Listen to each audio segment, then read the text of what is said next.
co-founded New Lion, and we launched New Lion clear back in 2004. We've been in the, I guess, OTT space. We launched our first network in 2007, and I have some fantastic guests to talk about sports TV everywhere and the interactive viewer.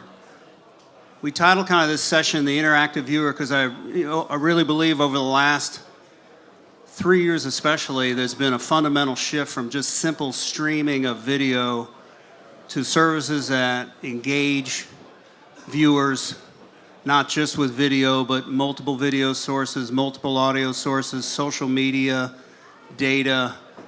Certainly sports has driven a lot of that around how fans interact with sports. I think has been a leader in how you're seeing many things change on the entertainment side in terms of creating interaction. Why is that interactive viewer so important?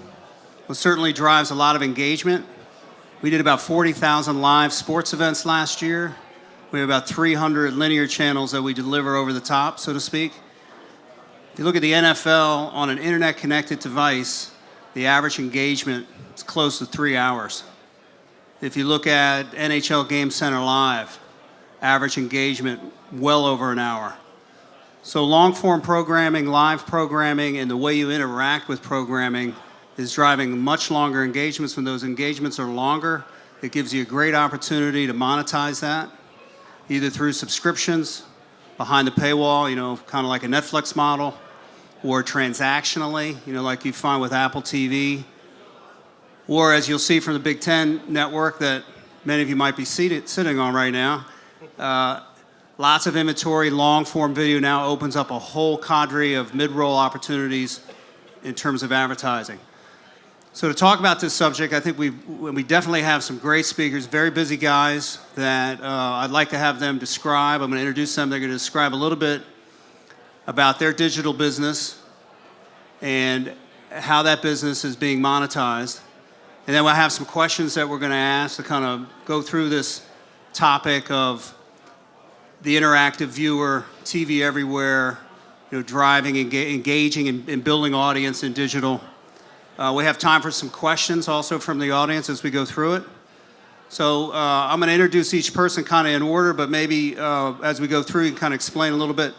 Seated on the far side here, not in the bleachers, is Chris Schlosser. Chris runs digital media for Major League Soccer and has a product called MLS Live. But Chris, why don't you introduce MLS and some of the things you're doing with digital, and then we'll go around the group. Perfect. Thanks, Chris. Very nice to be here with all of you this afternoon. As you may know, Major League Soccer is the first division soccer league here in the United States, as well as in Canada. The league was founded in '96 and has been growing like crazy, especially over the last 5 years. Today we have 19 teams spread all over North America, and we've announced that we're adding 2 new teams in 2015, one in Orlando and a second team here in New York City. You may have seen some news this morning about a stadium site. So very exciting times for the league as a whole. We also have the youngest fans of any of the major leagues here in the U.S., very strong in the 18 to 30-year-old demographic, and very multicultural, as you might imagine. We significantly over-index with the Hispanic fan. Work very well with our friends at Univision as well. Digital is critical for us to grow our business. We've been investing very heavily. We started MLS Digital in 2010 when we brought all of our rights in-house from MLB Advanced Media, who'd been doing all of our work previously. And in the last 5 years, we have seen just remarkable growth rates across all of our platforms. As you might imagine, we have a full suite of mobile applications. We have a connected TV strategy that we work very closely with New Lion on. Each season, you can stream 230 of our games across all of these various devices. This year, we basically doubled our subscribers to that platform. It's a $60 a year subscription, gets you live access and then on demand across one price across all of the various devices. This year, we also, working with the guys at New Lion, started a free live stream of the week, very friendly to our sponsors and advertisers, and that's been a tremendous way for us to drive interest in the league and to grab subscribers for our live program. Cool, great. Franz, I'm going to come back to you in a second because I'm going to go through. even though you're the best dressed guy on the panel. Well, there's like a sock competition between us and the guys at the social TV guys. Susie had to change your camera lens. So I would like to introduce Scott Levine, who's the Senior Vice President for Digital Products at Univision. Scott, maybe follow the same theme as Chris did in terms of introducing what Univision is doing around digital. Sure, thank you. Thank you all for letting us join in here today also. As you may know, Univision is a top 5 broadcaster in comparison with the English language programming networks of CBS, Fox, ABC, and NBC. But in addition to that, we're the leading Spanish language destination with Univision.com. We've been doing this for many, many years, but when we really focused in, I guess, about 2012, really on the focus of us has been the shift to video. As a company, our tradition, our roots has been in being the heartbeat of Hispanic America, and really moving forward with video and getting video online was what we did in 2012 with the launch of Uvideos, which is an advertising-supported, TV everywhere supported product. So if you thought that that was the starting point for us for 2012, and that took us into 2013, 2013 became really about one of our core tenets, which is really about sports. And if you're going to pick one sport for us to really focus in on, it's soccer, right? Again, with our friends over here in MLS. And so for us, over the summer with Confed Cup, with Gold Cup, with leading up through the World Cup qualifiers, all the way through to the World Cup draw, and then into next year, the shift has not been just from video, but now it's going to become about live video and consuming of live video on every single device you want it to be. So for us, it's about getting to where our audience is, which is not just those PCs that everybody's using right now, but these magical devices that everybody's carrying in their handsets and their phones and their tablets, because our audience over-indexes incredibly like we've never seen before on this. And so this is where our focus is, and we're actually going to be working with New Lion on a lot of the stuff that's will be coming from us over the next year, leading up through and including the World Cup. Great, thanks, Scott. So Perry Bell to my left is the Vice President, General Manager of Digital Media at Rogers, part of Sportsnet. Probably had the longest commute here, coming from Toronto.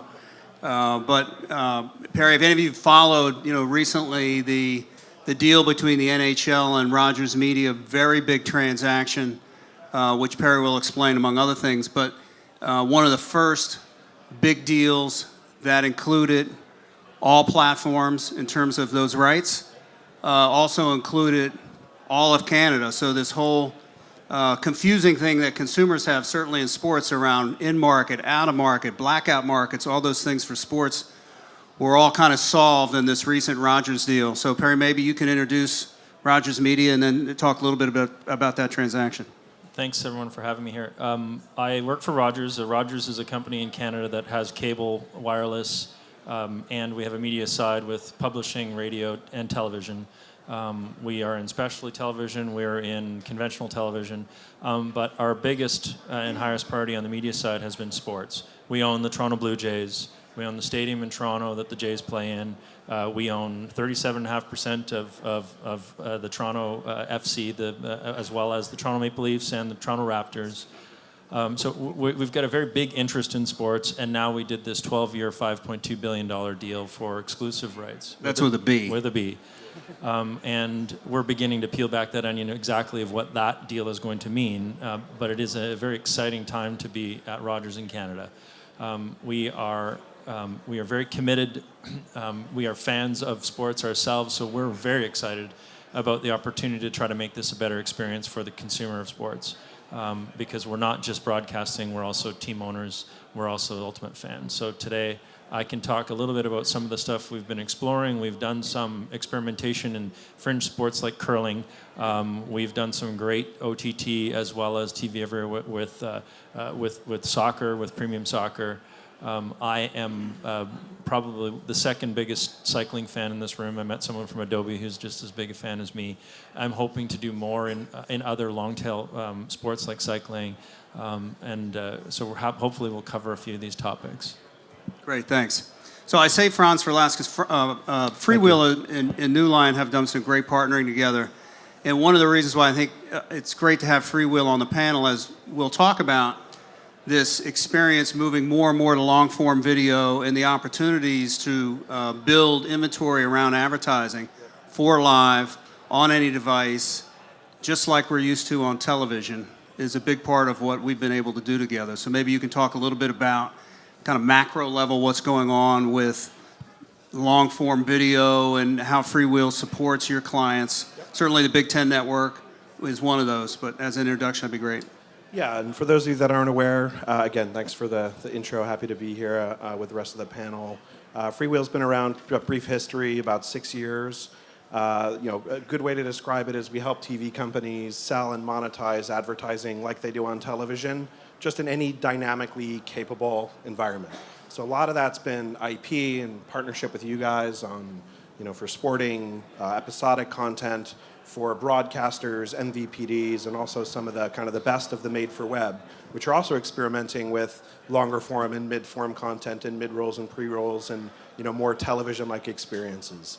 So we've recently announced our usual quarterly monetization report, which talks a lot about long form ad load growth, completion rates, TV everywhere growing 217% year over year. So we're starting to see across our customer base of cable, the cable programmers, broadcasters, MVPDs, and others, both here and in the UK, tremendous growth in long form, digitally consumed, dynamically servable advertising. So we're excited to be part of it.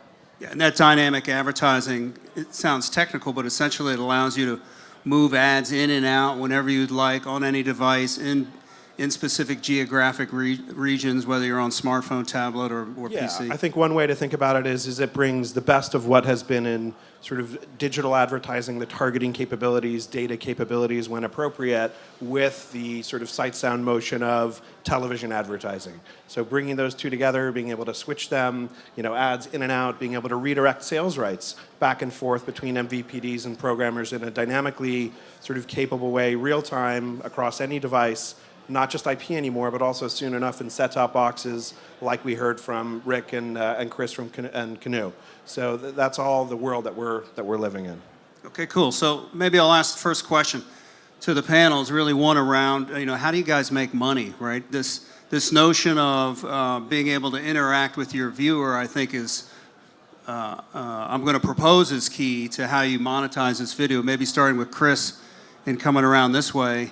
Talk a little bit from an MLS perspective about your monetization strategy, because it's a variety. You have a variety of different ways of monetizing the content that you have. Maybe talk about that, and then also, Chris, what features in the parts of that MLS service that you think are key to how you activate viewers? Sure. I think the first thing to note is for MLS is a growing league.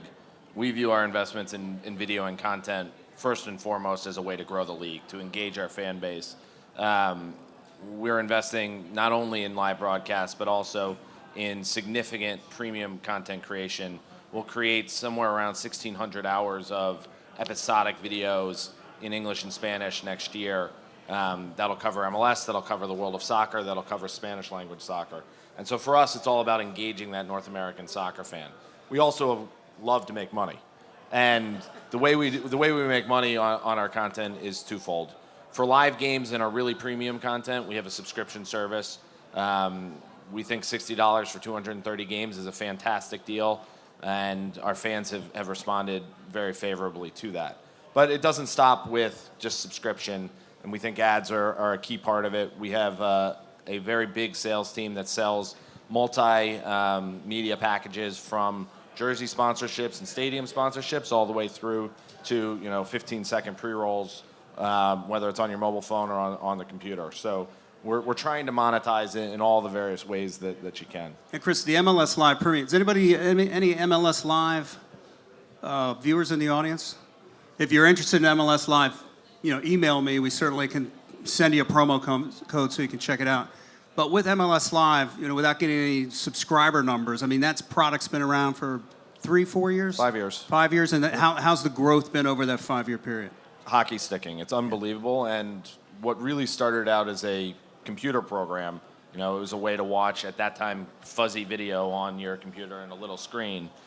Today is all about connected devices, mobile devices, we still generate a lot of viewership on computers, but most of our growth is coming from the mobile platforms. We're up, multiple percentage points in viewing on your phone or on your tablet, and that trend is not stopping, especially amongst our very young fan base. And what are some of the features in there you think that are sticky that help with, because you have to renew these subscribers and then you got to activate more subscribers as part of that growth, right? And in 2013, we had a 96% renewal rate from 2012. So the product has been very, very sticky. First and foremost, it's the quality of the video. It has to be there. It has to be HD. It has to be reliable. If you don't have that, nothing else matters. And so you have to do that, and the guys at New Lion do a fantastic job managing all of that for us. Second, we're really starting to move beyond, as Chris led off. It used to be, all right, we're just going to take the TV broadcast and put it on a digital device. But the world is changing, and now using all this great technology, we can start to create whole new experiences. Whether that's chat running next to the live video, whether that's data so that the fan doesn't have to leave the game and they can get really rich information about what's happening on the soccer field. Soccer has never been thought of as a data sport, but we're doing some really amazing things with capturing every touch of the ball. Our guys wear heart rate sensors on the field, and that data is beaming to a tablet that the coach has on the sideline so he can track all of the player performance. And so we're baby steps today, and I think over the next 3 years, really creating a differentiated experience that in some ways over time may be better than just sitting back and watching on your 60-inch TV. Great. We'll swing around this way again. So Univision, I would characterize, it's a big company. 3 big areas, I would guess: news, entertainment, sports would be kind of the 3 major parts of Univision. I know you have a very big, Scott, affiliate network, but maybe describe in digital the things you're trying to do around the products and how you're going to convert that into dollars. Sure. So for us, we look at everything as kind of the perspective of 4 key points for products. The first one is we want to build beautiful products that work everywhere. I love the word beautiful. It makes you feel warm and fuzzy, and it should. It's kind of evokes an emotion. And the key point inside of that is that it works everywhere. Most of us are familiar with the curves of mobile usage and how things are going across those platforms. But to echo Chris's point, the usage is beyond hockey stick for us. Earlier this year, or actually only 2 months ago, we did the Mexico game against New Zealand, and it was the top digital streaming event for us since the last World Cup. And most of that usage was on a mobile device, on a mobile platform. That usage and that encouragement of the audience that wants to find it there is incredible. So that's the first one. Second one is a commitment to video. I think Chris's point was spot on with, it has to be there. It always has to work. It's like turning on your television. It must just turn on, but it also has to be something that's about engaging. When you're on a 3G network, you need to be able to watch the game, and especially on a mobile phone, that's really important. So our core, our tenets of who we are as a media company really goes back to give the consumers, give our audience video everywhere that it needs to be. The third point is really about social products, that our audience, Hispanic America, over-indexes on an epic level on social engagements, whether that's tweets, whether that's posts on Facebook, whether that's photos on Instagram, and letting their voices be heard. And there's no better place to do that than in sports, right? You see my team versus his team. I'm a Chivas fan. I'm going to scream at the top of my lungs about how awesome they are. And then finally, it's about bringing it back to the money. It's about bringing solutions that work for our partners, whether that be a media partner in advertising, whether that's pre-roll videos, and we work a lot with the Freewheel guys on doing stuff like that, to working with our distribution partners, the MVPDs, to making sure they're part of it with a TV Everywhere solution, to working with other companies and engaging them in new, innovative ways. It's not just about pre-roll videos. It's about in-stream interstitials. It's about engaging the audience in experiences that really bring both brands and consumers together and our content. And when you can do all 3 of those things together, you really have a winning solution. So that's where we spend a lot of our time on, is bringing that kind of message together. So Scott, your viewers are, for the most part, subscribers that have a pay TV relationship, right? Yeah, for the most part, right? We work very closely with our TV Everywhere partners, most of the major MVPDs, to being able to deliver content, and then beyond, right? Most of our usage that we're starting to see is on a mobile platform, and that's incredible. So when you start seeing consumers that are just watching a 3-minute highlight or a clip or a recap, it's not just the long form, it's the short form that's driving that type of usage. And that creates new monetization opportunities for all of us, right? Whether that be, again, pre-roll videos. And that's not subject to the traditional economics of television, right? In terms of the relationships with the MVPDs and others, or is it? It's part of how we work. We work with those partners every single day, right? That's one of the big things that we do at Univision. We spend a lot of time with our MVPD partners to make sure that we deliver content that works for them, for us, and again, for our media partners, our advertisers, because when you do that well, we hit it on all cylinders, and that's a great thing. And I'm one of those partners. I'm a Cablevision subscriber. So maybe I'm in the space. This whole thing of authentication has never really been a big challenge for me. I know I have to remember my Cablevision log on and my password, and that's how I get access to all the great things at Univision. But I think you have a viewpoint on how sports, I think, is really helping with the average fan, really come to grasp more easier with this whole authentication, right, and how they get access. You got it. I think live sports are the biggest single thing that can help us to drive TV Everywhere adoption. I mean, we saw it in the past with the Olympics. We're going to see it again probably with the Olympics in a few months. And then we're going to see it in a great level with the World Cup next summer. And it's such a great way for us to work with those partners and to deliver a great experience. It's a little something that we as an industry have to work on and make it easier for consumers to get in and get over that first hurdle to getting in there, and then unlocking all this potential for them on this content that's available. And that's something that we're all focused on. It's part of the reason we partner with New Line. It's part of the reason that we partner with lots of industry leaders to make this a great experience. Remember, my first starting point every single day when I wake up is build beautiful products. So we have to do that for our consumers, and that's where we start with this.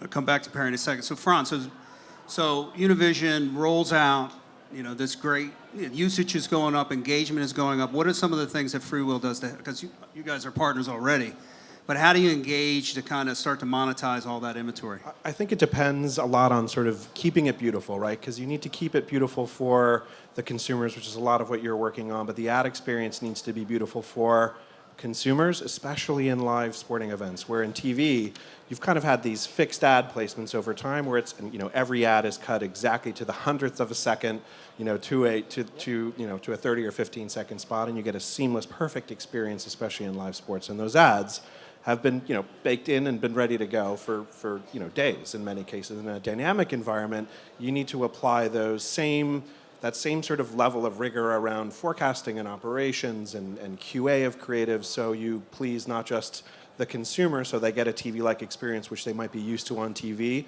but also obviously the advertiser, not just in the visual experience but in actual delivery, right? And I think that's where we do most of our work in these live events, and then also being able to adjust ad loads up and down dynamically for short form or mid form, or if you're undersold or oversold in a particular chunk of inventory, turning it up the ad load for a period of time so you can catch up and hit your financial goals, and then turn them back down to avoid user burnout in terms of ad loads and completion. And that experience is important because a lot of that happens server side and not player side. So the ad experience of dynamically moving in and out of ads, back to live programming, back to just like you would expect from regular television. Yep. Also, it's very important to how those ads get experienced by the consumer, right? Yeah, and I think another big factor is how you operate it, right? We've had traditional television sort of organizations very separate from the digital side of the house, and applying, again, that same level of rigor to, especially now that it's TV everywhere, it's the same content, it's long form, it's a hugely, important tentpole live event, tons of concurrent users, lots of exposures across multiple devices, making sure that your ad operation is in sync with the way that it's supposed to be in television, is what we're starting to see evolve amongst our broadcasters and programmers. So I'll jump in as the Canadian who's supposed to be polite, and I'll actually call bullshit on all of us in terms of we are saying mobile is very important, yet how many people have a responsive built website that's actually putting mobile design first regardless of your screen? Yeah, you do, and some people do, and some don't. The experience is really important. The advertising experience right now, sports is a little different in terms of for the long form linear, in terms of it is that same content. But on short form content, the 30-second forced pre-roll, the panel two earlier where they were talking about the experience on a you guys call them DVRs here, we call them PVRs. Being able to skip content on your television or change the channel, we're creating an experience digitally that's actually worse than what it is on traditional platforms. It's mind-boggling, but we're doing that. We continue to do it. It's not good for the end client, for the agency, or and we continue to go down that path. So I think we're on the dawn of a new time where I do believe that we are going to need to change because the market is going to force us to change. But we will change only when we have to. I agree with you there. I think we are delivering content in all new ways, which is fantastic. But it's still, I think, confusing and challenging for the users to figure out, do they go to the Univision app? Do they go to the MLS app? Do they go to the Comcast app? Do they go to, where can they find the game that they want to watch? And which account do I need? Do I need the MLS account? Do I need the, my TV account? So is the NSA going to track my login or something? And then I think we have a long way to go in smoothing that out. But what we hear from our fans every day is, I want the game and I want it on whichever device I happen to have with me at that point in time. Yeah, wherever I am, I want to watch this. And so in Canada, we have a little different because all the major media companies are also owned by the major communication companies. So we have vertical integration, which makes life a little harder as the GM of Sportsnet. I really care about my Sportsnet subscriber, and I really don't care if they come from a Rogers cable or from Bell cable or from Shaw. Those are our big ones in Canada. I care that they want to be connected to my brand. But I also have to be sensitive that there is no Rogers Media stock listing on the exchange. It's Rogers, and it's all part of it. So we have to do things to make sure we operate as one company. I actually want to expand on the Sportsnet business model because I think it's a unique model.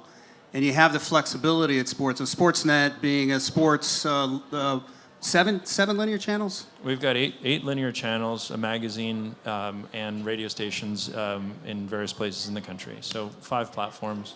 Okay, and so one side of the Sportsnet model is the affiliate side.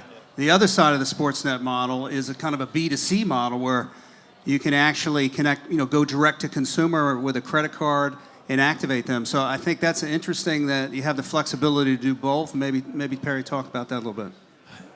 Yeah, that again speaks to the challenge with really connecting to our audience would be, I think there would be, in the US you would see ESPN going out and offering a little more OTT and HBO Go, which I think they're playing with in Scandinavia where they're actually doing some connection directly with consumers.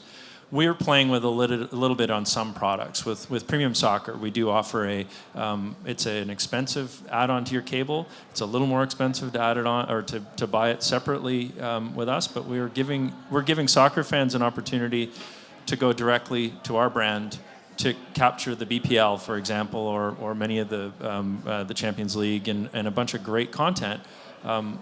In ways that haven't been done before. And I mentioned curling as well, which we've done it in curling, and it was a great start. We had about 60 people subscribe, but it speaks to one of the points that Franz brought up. It's really important that we're shifting, and we used to be really focused on a TV company and a digital company over there, and we're having to come together. We're being forced to come together out of necessity. And it's been amazing to watch. The TV people are learning words like agile. And they're learning, we're saying things that we actually do need to do minimum viable products and put them out there for them to fail fast so we can pivot. That's never been understood. So I sit on the senior leadership team for our broadcast group, and they're actually needing to change the way they do things based from a startup mentality, which is, I think it's really exciting. And I think it bodes well for us to actually be able to react to the changes that are coming. But it's a huge cultural shift, right? I mean, what we've seen working across all the broadcasters, basically, and many of the cable programmers and their MVPD partners is, you've got someone who's in charge of television, either ad sales or content, and then the related sort of technology and support functions. And now those executives are at home, right? They're watching the sporting event live on their traditional sort of cable delivery system. They've got their iPad up. They're watching the same experience, the same game at the same time, and they're comparing the two. And if I'm head of television, I want to make sure that I'm getting the best experience again for consumers and advertisers in experience on both ends. And that doesn't always happen in digital, right? I mean, what we're seeing is that the television executive leadership are taking over, right? And especially when it comes to if this content is part of the television ecosystem. So that's a big shift. You see in the but it's world- happening, much more aggressively across all of our programmer and Franz, TV you say the partners. television, so you're talking about the broadcast folks getting more involved with the digital folks, those teams coming together. Is Yeah, that what you mean? operationally from sales especially, beginning to sell the campaigns together, a linear campaign that can run obviously linearly on Nielsen rated and Nielsen currency, but then digitally and dynamically delivered in set-top boxes and iPads and browsers and everything And that then- we're doing. It's the same thing we're doing with you guys and Fox, right? But that might be a linearly sold campaign, but digitally operated. But all of those are coming together. And there's a lot of growth there. I don't know if any people here are from the agency side, but if you are, the people outside of Canada, when you guys make a 30-second commercial, and if you haven't cleared the music for digital outside of the U.S., then we've got big problems. And so that's also a workflow issue where we're trying to actually, we are trying to be the same on all platforms and give an experience, but it's not being thought of holistically. So TV buyers in the agency world are now being asked, you have to also buy digital, and they don't know what the hell to do. It's different metrics. They're trying to find out what the KPIs are that they should be following. I mean, the engagement metrics that you've mentioned there, we hit, the shift to mobile is happening. ESPN had it last month. We had it in Canada now at Sportsnet, where we've now hit more unique visitors on mobile than we do online through the mobile web. And that's not even combining apps and whatnot. So that shift is happening, but we're not clearing the rights for all those platforms to be able to do the creative things that we'd like to do as well. So please help. Without a doubt, the most successful sports sponsors today are fully integrating their campaigns. We have a campaign with AT&T called the AT&T Goal of the Week, where fans can vote on which goal they think is the best. That runs on ESPN. It runs on Univision. We run it on our apps. We run it on our mobile sites. We activate it in stadiums. We activate it on the LED field boards. Every week, week in, week out, that's one of the most popular things we have, and AT&T just comes right along for the ride in everything that they do. And so that, to me, is a great example of a very forward-thinking sponsor saying, we have this great platform, and we're going to activate it on absolutely everything. But it was a challenge because there's a digital agency, there's a sponsorship agency, there's a broadcast agency. We have a digital sales team and a sponsorship sales team, and so we had to work through a lot of different pieces to get that one campaign together. Think about some questions you want to ask because I have time to take a couple of questions. Chris, I'm going to come back to you in a second to talk about devices. I'm going to talk a little bit about the experiences. What devices do you see your fans kind of connecting to? I know we said a lot about mobile, but there's more than just mobile devices that are out there. But Scott, on this notion of being able to have different strategies for monetization, right? Whether you go through a partner that's a pay TV operator, you go direct to consumer. There's a pretty big demographic of people out there that don't have a pay TV relationship. Yep. It could be a great audience for you guys to connect to. Yeah, and today when we look at the Univision audience, we look at both how many people have cable subscriptions and satellite subscriptions and how many don't. And when you start looking at how you deliver the content to them, it's really important to find that balance between, TV everywhere, making sure the consumers understand how they get in there, finding alternative methods for short form, to your point earlier, Ron, about finding short form content that we can deliver to the audience, to other tiers that are in the future. And I think, the point that we're all kind of coming back to here is that the market itself is very, very early on how we're going to grow this type of engagement. And I think a lot of these new monetization opportunities are going to be there, whether that's subscription tiers in the future, whether that's advertising tiers in the future, whether that's simple ones of dynamic overlays on videos or interstitials in chats or interstitials with social. This is where all the fun starts to happen, really. And this is where we're going to see huge leaps in innovation in the next couple of years. So part of the reason I keep stressing this of like we're trying to work with industry-leading partners like New Line, like Freewheel, is because when you start trying to do these things, you got to do them at scale. And that's where we're going to start leveraging each other to help kind of build this audience, whether that be TV everywhere, whether that be pre-roll, mid-roll, interstitial videos with ad pods and everything dynamically ad served there, whether that be subscription tiers, whether that be TV everywhere tiers. It's all that together to be able to make that easy. And it's complicated, right? It's complicated right now, and I think everything is complicated. When we were 5 years ago, 10 years ago, if you had asked me, hey, would we be able to push mobile video like seamlessly like that? No, right? But now we're at the point where that's actually becoming the reality. So let's start working together to figure out the new and exciting things that we can do together. It's, like I said, it's going to be a very fun time for this stuff. So, Chris, what are fans watching your stuff on, device-wise? I mean, I know the ranking, but just to talk a little bit about it. And then I have a point I want to make about the game consoles. Sure. Every new device that comes out, within hours of it being announced, I get an email from a fan saying, hey, when are you going to be available on whatever the platform is? For us, mobile is the key kind of extended device today, as we've talked about. It's the one that's driving the most usage, but we also have tablet apps. We have an Apple TV app. We have a Panasonic app. We have a Roku app. You'll see us add additional platforms in 2014. And we're always evaluating. If something starts to scale with the public, we want to be there. We want to be able to engage our fans on that platform. But quite frankly, it's a challenge for a growing league. Maintaining custom-built apps on all of these various platforms is a challenge. And at some point in the time in the future, there's going to have to be some other method than just building constantly new custom apps. Because the minute you finish the app, by the way, there's a software update or a next version or whatever, and you're back in there, redoing it. So you're constantly investing in it. And we love to do that because, we feel like we are creating best-in-class experiences.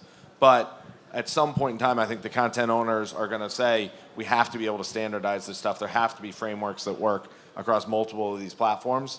You saw Netflix recently do a lot to standardize their look and feel across all of the various platforms, and I think that's something that's really interesting.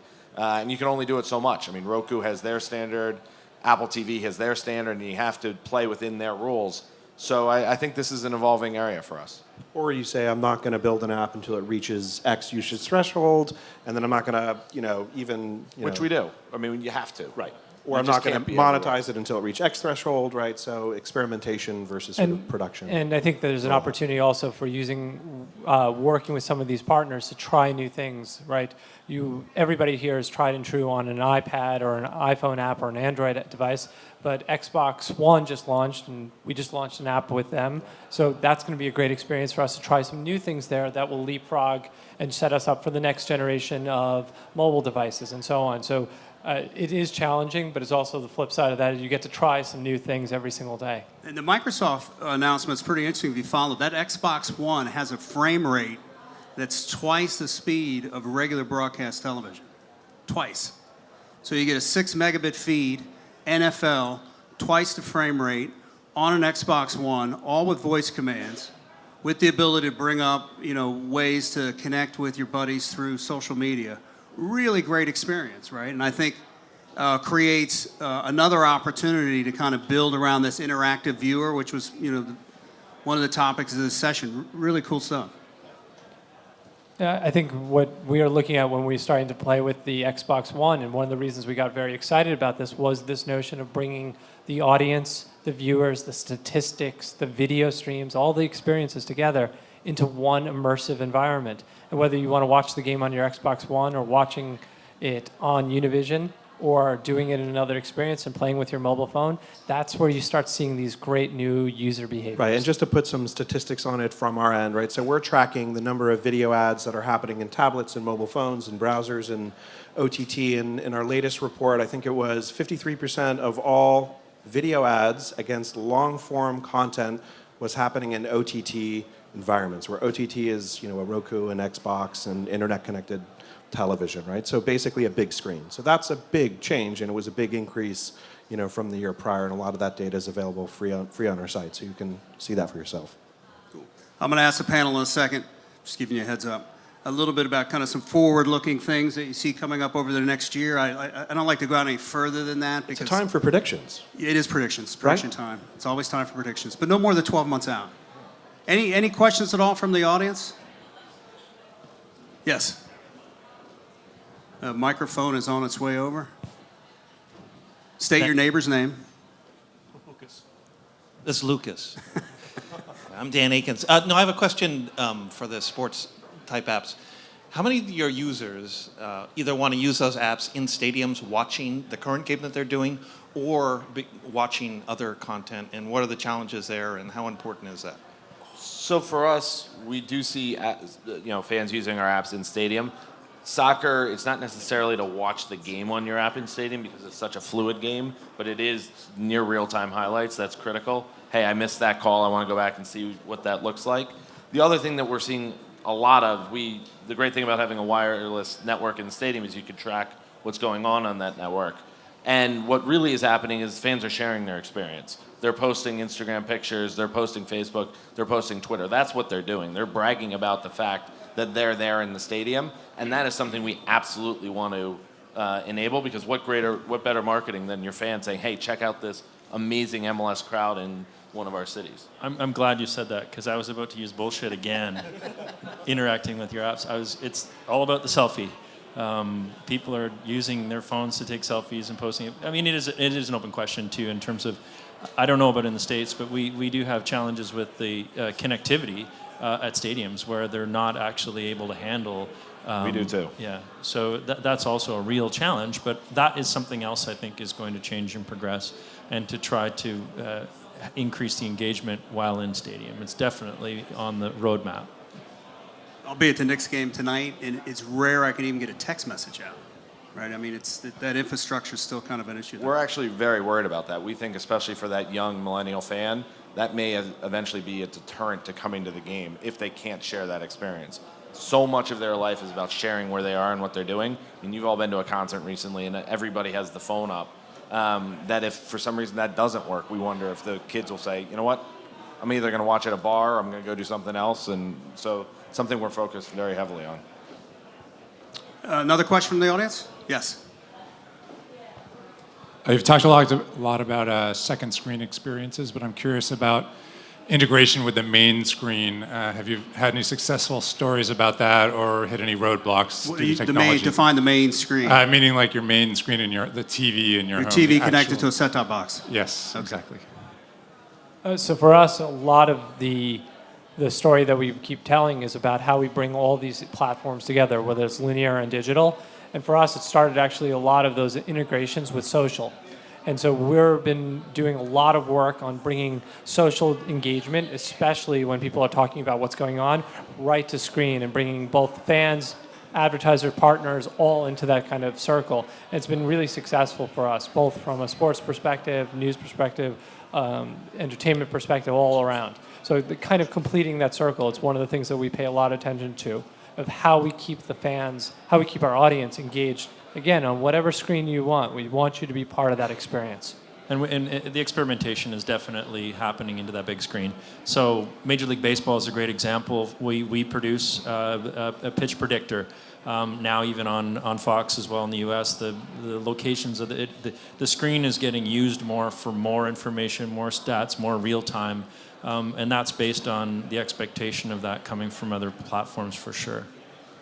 Okay, we got about 5 minutes left, so maybe we'll go around the horn, so to speak, from kind of outlook, predictions next year. What are new things that you're working on at Major League Soccer, Chris? First and foremost, soccer will be huge next year. World Cup, I think that's a gimme. You got to increase the ad load in those soccer games, right? There's like one break. One break. It's terrible. And from a technology standpoint, I think we will cross 60% of our consumption on a mobile device versus on a PC. We're at 52 today, so. For us, we're doing a lot of work in and around with programmers and MVPDs around sort of set-top box dynamic insertion. I think that's finally, right? In this industry, we've been talking about it for dangerous years, world. It's pretty but I close do off, think right? there's going to be serious advancements kind of middle of next year. I'm hoping for flying cars, really. for us and where we are at, it's all about hockey next year, and we're hoping that this is actually going to be a catalyst for other good fan experiences in terms of trying to clear up some of the confusion that fans don't understand why they can't watch the content because there's a blackout and things like that. So we're going to be spending the next 8 months getting ready for next October, and for 12 years beyond, there's going to be a long shift. Mr. Bettman put his hand on my shoulder when we announced it and said, you guys in digital are going to be very busy because in 5 years this deal will become really clear that it's not a television deal. And so we've got a lot of work ahead of us. So that's from my area what's going to happen. And to kind of tag on to that, I agree with NHL. This whole interactive viewer, I see more and more of that happening over the next year, which is going to drive more opportunities either for ad or other forms of monetization. If you haven't watched NHL Game Center Live, just to give you a sense of things you can interact with, you can get a home video feed, depending on who your favorite is. You can get an away video feed, depending on your favorite, a home audio feed, an away audio feed. You can bring in all the live stat feeds, which include live line changes. You can render everything on a virtual ice rink, and you can go back and look at highlights based on goals, shots, saves. You can sort that yourself. You can bring up your Twitter log on top of everything I just said.